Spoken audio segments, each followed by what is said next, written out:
د شاتو مچۍ شات څنګه جوړوي دا ویډیو رینډملی مخې له راغله دا وګورئ د ویډیو کې تاسو له ښکاري دا مچۍ دا شات خوري نه بلکې دا ښه په پراپر طریقه باندې د شاتو چې کوم دا ګبین وي د دی دا دې کې چې کومې دا خانې جوړ وي په پراپر طریقه باندې دا شات دی دغې خانه کې اچوي او ښه صفا سوتره طریقې سره دا شات چې کومه مچۍ چې مطلب پروډیوس کوي او کومه مچۍ چې دا بیا خپل ځي له رسوي نو دا ډېرې صفا مچۍ وي په ګبین کې باقاعده د دې چیک اپ کېږي د داسې مچو نو دا یو ډېر زبردست سیستم طریقې سره ډېر ښکلي طریقې سره دی دا شات جوړوي د دې مکمل یو ویډیو مخکې ما جوړه کړې هم وه دی په کومه طریقه شات جوړوي کومې طریقې سره د مچۍ چیک اپ کېږي کومې طریقې سره بیماره مچۍ یا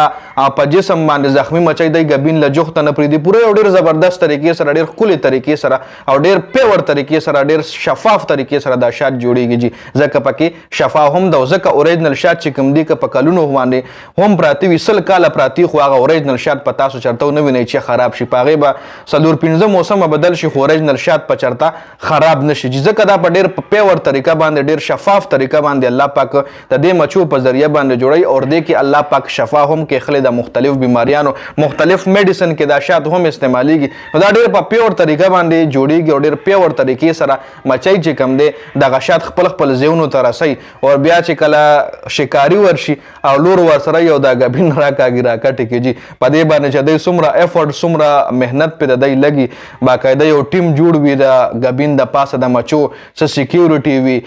څه ورکرز وي جي څه اوبه را رسوي څه دا ګبین جوړوي څه شات جوړوي بیا د شات چیک اپ کېږي ټیسټ کېږي دا غلطه مچۍ پرېږدي نه د بل ګبین مچۍ خپل مطلب ګبین له نه پرېږدي ډېر زبردست طریقې سره دا شات جوړیږي جي نو دا مې څه معلومات درکول د ویډیو کتلو زیاته مننه ویډیو ضرور مخکې ملګرو سره شریکه کوئ ډېره زیاته مهرباني والسلام